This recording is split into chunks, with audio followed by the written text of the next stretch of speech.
Ein günstiges Markenrad, was die nächsten 10 Jahre überdauern soll. Das fängt an mit dem Motor und natürlich mit dem Preis 2.899 €. Ein Raymon und ein Yamaha-Motor, nämlich ein PW Series TE. Wie ist der Name von dem Rad, lieber Tobi? Das ist das Hardray E 4.0. Die 4 steht quasi für die interne Hierarchie, also 4, 5, 6 geht es dann hoch. Das heißt, wir sind ja schon noch so ein bisschen im Einstiegssegment. Aber du hast schon gesagt, wir haben einen ordentlichen Markenmotor verbaut, wir haben 500 Wattstunden Akku verbaut und auch sonst von den Komponenten her sind das alles Komponenten, die ein E-Bike haben sollte. Ne? Also wirklich Markenkomponenten, die das Gewicht und auch die Kraft von dem Rad aushalten. Was kann denn der Motor, der TE? Der schiebt dich mit 60 Newtonmeter relativ verlässlich nach vorne. Das heißt, wir sind hier im Bereich, wo wir eigentlich, früher war das mal so die Speerspitze, mittlerweile ist ein Mittelklasse-Mountainbike-Motor. Das war mal ein Mountainbike-Motor, ein richtiger. Jetzt ist aber so, die 60 Newtonmeter, wenn du den natürlich einen größeren Motor auf die maximale Power schiebst, ja, dann hat er auch mehr wie 60 Newtonmeter. Aber wenn du den im mittleren Bereich fährst, dann hat er wahrscheinlich auch nur 60 Newtonmeter, sodass du das eigentlich nur in der Spitze merken wirst, oder? Das heißt, im normalen Alltag merkst du die 60 gar nicht so sehr, oder? Du wirst es beim Anfahren vielleicht ein bisschen wahrnehmen, aber letzten Endes hast du ja auch die Möglichkeit, die Unterstützungsstufe einfach hochzuschalten und dann fahren sie sich doch alle relativ ähnlich. Ja, der Lucien ist unser Probekind heute, wird das Ganze mal fahren. Er ist hier der Chef mit dir und vielen anderen. Ihr macht das zu dritt, den Laden, glaube ich, korrekt? Ja, 3 Leute. Und, insgesamt sind wir schon ein bisschen mehr Leute, über 10 mittlerweile. Über 10 Leute, aber ihr seid 3 Chefs sozusagen. Genau. Und du würdest auch sagen, also wenn jemand sagt, hey, ich habe 3.000 €, ich will ein echt gutes Bike haben, dann ist er hiermit gut bedient. Er kann nicht so viel falsch machen, weil viele Komponenten sehr wartungsfreundlich sind. Das fängt an mit der Federgabel. Genau, die Federgabel ist eine Stahlfedergabel von Santur. Bewährtes Produkt, passiert relativ wenig mit. Du musst keine Luftdruckgeschichten beachten oder dergleichen. Die lässt sich sogar ein bisschen absperren. Du hast hydraulische Scheibenbremsen. Sollte beim E-Bike tatsächlich auch so sein, gerade im Mountainbike-Bereich. Und du hast auch eine richtig solide Schaltung, eine Neungangschaltung von Tektro. Und wenn du die gleich mal ein bisschen abfilmst, wirst du sofort sehen, die Kette ist relativ dick und auch die Ritzel sind relativ dick. Das ist ein wichtiges Ding. Also viele kaufen sich 11-fach, 10-fach Schaltungen und wundern sich, dass zum Beispiel Ritzel und Ketten oft kaputt gehen. Aber jetzt mal Hand aufs Herz, das ist doch auch ein ganz tolles Jugendrad, oder? Wenn jemand hier 13, 14 ist und sagt hier, ich gönne mal meinem Sohn so, dass ja mittlerweile unter den Kids sind das hier die neuen Mopeds, oder Lucien? Ja, auf jeden Fall. Also früher hätte ich dafür also wirklich alles gegeben, weil das ist ja richtig cool. Du hast keinen Gestank vom Motor und musst keine Versicherung oder Steuern bezahlen und keinen teuren Sprit reinfüllen. Ne? Also hier sieht man die wirklich dicke Kette. Das ist natürlich auch nur direkt im Vergleich. Dann auch die Schaltung, die kostet nicht die Welt. Und hier was ganz Besonderes, das ist eine Tektro-Schaltung. Genau, wir haben jetzt nicht mal eine Shimano oder eine SRAM drauf, sondern wir haben eine Tektro-Schaltung drauf. Ja, ganz neuer Player im Markt. Ganz hervorragende Schaltung. Ihr habt sie wirklich jetzt schon länger im Einsatz und hat sich Hammer bewährt. Ist also, ich sag mal, eine ganz tolle Einstiegsschaltung. Ist die Bandbreite denn jetzt wesentlich geringer als bei, ich sag mal, einer 11 oder 12 Gang oder sind die wichtigsten Ritzel alle dabei? Die wichtigsten Ritzel sind dabei. Du hast halt nicht so die Möglichkeit zur Feinabstimmung, wie du das jetzt mit mehreren Gängen dann halt noch hättest. Nur wenn man sich mal ganz ehrlich die Frage stellt, wie viele Gänge man wirklich fährt. Also die äußeren und die inneren. Richtig, genau. Ist man sowieso eher im Randbereich unterwegs. Und ja, wie gesagt, momentan sind wir voll zufrieden mit der Schaltung. Also bisher gibt die sich richtig gut. Ja, die Räder sind zwar baugleich, aber sie sind doch unterschiedlich, sind verschiedene Rahmengrößen. Genau, wir haben hier den 50er Rahmen, das ist ein L bei Raymon und wir haben da das rote, das ist ein 45er Rahmen, das ist ein M. Ja, man kann es schön sehen, denn hier ist nämlich das Mittelrohr ein bisschen anders. Der Rahmen ist unglaublich steif, also die haben einen tollen Rahmen produziert, der auch mal einen Sprung oder auch mal, ich sag mal, Kids oder auch Erwachsene fahren ja auch mal bergab und da kann ja immer mal was passieren, wie zum Beispiel ein Schlagloch. Ja, also ein Schlagloch ist natürlich gar kein Thema, aber jetzt groß in den Bikepark brauchen wir jetzt nicht zu fahren, allein schon wegen der Gabel. Aber es ist halt für viele Leute, wie du gerade eben gesagt hast, Jugendliche oder halt Einsteiger, die mal eine schöne, entspannte Tour durch den Wald machen wollen oder zu Freunden fahren. Einfach so ein Allrounder-Rad für sich überall in der Gegend fortzubewegen. Kann ich damit über eine Kuhwiese fahren? Also da kommen ja auch ganz interessante Dinge zum Vorschein, die ich nicht sehe, wenn das Gras hoch ist. Das wirst du mit Sicherheit hinbekommen. Die Laufräder sind ja groß und dick genug, also vor allem die Bereifung ist relativ dick. Da wirst du auch ein Schlagloch oder ein unvorhergesehenes Loch oder mal, ja, wenn es schlammig wird, wirst du kein Problem mit haben.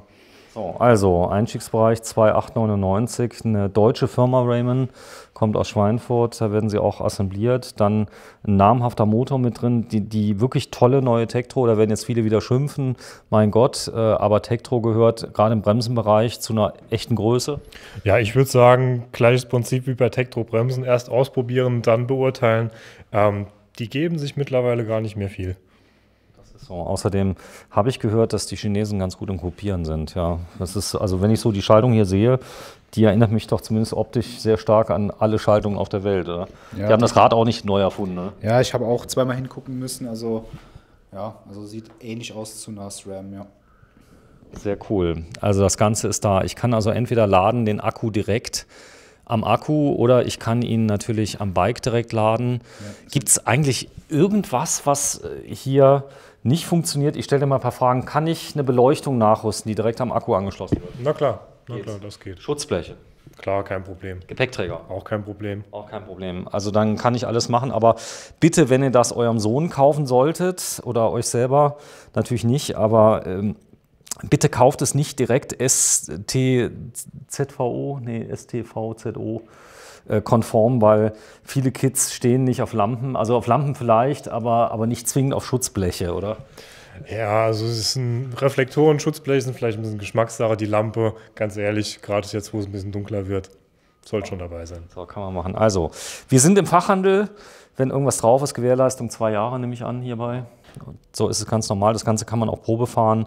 Wir filmen heute am 28. September. Du fährst mal bitte Probe, wenn du mal so nett bist. Und das Große kannst du ruhig nehmen. Das Rote oder das, wie du möchtest. Du hast freie Wahl, Lucia. Was auch wichtig ist, wir sind auch für unsere Kundschaft, wenn die halt gerade so ein Rad geholt haben noch Fragen, natürlich auch nach dem Kauf für sie da und machen auch mal Sachen in der Werkstatt. Echt? Macht ihr sowas? Ja. Auch nach dem Kauf seid ihr da? Nach dem Kauf, genau. Wie geht der an, der Motor? Sag mal. Ja, da drückst du hier auf den An-Knopf, ne? Hier, wo dieses Anschalter ist, ne? Und da hast du hier halt diese Stufen. Automatik hat er auch? Bitte? Automatikmodus hat er auch? Ja, genau, da muss man gedrückt halten, dann kommt der Automatikmodus. Ja. So, was heißt das, Automatikmodus? Der passt sich dann so ein bisschen der Trittfrequenz an. Ich bin mir ehrlich gesagt gerade nicht sicher, ob der PWTe den hat. Siehst du hier? Ah ja, da hat er ihn. Da drückst du lange drauf, ne? Und dann kommt dieses A für Automatik, ne? Ja. Und dann, ja, wenn du halt raus willst, legst du nochmal länger gedrückt den Pfeil nach oben und dann kannst du hier so die Stufen auswählen. Was ist das stärkste? High, gell? High, genau. Mach mal High und fahr mal los. Cool ist natürlich die Reichweite bei 60 Newtonmeter. Hast du per se schon mal eine irre Reichweite? Viele Bosch-Motoren werden ja aufgrund der Reichweite downgegradet von 85 auf 75 Newtonmeter. Es gibt Leute, die machen das, weil sie sagen, ich will das haben, und man kann es mittlerweile sogar per App machen bei Bosch. Also genau, beim neuen System geht es mittlerweile. Das wird tatsächlich auch angenommen, weil viele stellen eben fest, okay, erstmal das Stärkste gekauft, aber benutzt wird es dann nicht immer. Boah, ist er flott unterwegs hier, der Lucien. Der Motor zieht. Der zieht definitiv. Und auf die Plätze, fertig, los! Bist du ganz schnell auf deinen 25 Stundenkilometern, gar kein Problem. Also, das heißt, günstig heißt nicht Schrott oder billig, heißt nur, dass die Komponenten vielleicht ein bisschen andere sind? Genau. Das Ding ist halt, günstigere Komponenten bedeuten oft aber auch belastbarere Komponenten. Da darf man keinen Fehler machen und denken, wenn man sich das teuerste holt, hat man das stabilste. Gerade bei der Kettenstärke zum Beispiel ist es nicht so. Also die Kette kann unter Umständen viel länger halten, weil sie viel dicker ist. Dann ist sie auch viel günstiger, die Schaltung, muss man sagen. Selbst wenn die ganze Schaltung mal verbogen ist, die kostet bei weitem nicht so viel wie eine andere. Und so laut, wenn ihr mal hört, ne? Schaltet gut, die Schaltung? Du hörst sie gar nicht. Nee, die hörst du wirklich gar nicht. Ich halte die ja die ganze Zeit, wenn ich rumfahre. Krass, so, halt mal an. Oder komm mal bitte zu mir, Lucien, denn ich muss das Preisschild noch abfilmen. Raymond, da ist es. Hat. Oder vielleicht noch mal rausholen, da sieht man das noch ein bisschen besser. Ja, kann ich gerne machen. Warte, ich kann es leider nicht festhalten. Er holt mal das Rote raus. 2008er, 9. Ist das ein starker Seller bei euch? Weil ich kann mir vorstellen, Einstiegsbereich. Ja, man denkt halt auch so, das geht nicht so, weil nur noch die Leute die Top-Modelle für 8.000, 9.000 Euro holen. Aber man muss schon sagen, wir haben viele Eltern, die mittlerweile ihren Kindern, also wir waren den Sommer, diese Saison wirklich verblüfft, wie viele Räder an junge Leute jetzt rangegangen sind. Weil Ich kann ja sagen, woran das liegt. Immer mehr Kids haben E-Bikes und das war vorher ja verpönt, ein E-Bike zu haben. Mittlerweile ist das cool, weil das, ich sag mal, da natürlich für die Kids viel mehr Spaß bedeutet. Die können mal auf den Berg fahren ohne Probleme. Ja, also früher, wie ich jung war, da waren es die Roller, die dann jeder fahren musste. Und ich glaube, mittlerweile sind wir da bei den E-Bikes angekommen. So, die Qual der Wahl. Was habt ihr an Farben noch da? Tatsächlich bei dem Modell sind es die beiden Farben, die wir hier jetzt sehen. Und dann gibt es halt noch die Stufen drüber, da sind wir dann bei Blau und Grau. So, da habt ihr aber genug da. 28. September 2022, Lucien und Tobi von Konrad bei Greenbikes. Das zeige ich mal gerade. 0631 891 Das ist übrigens das Hauptgeschäft.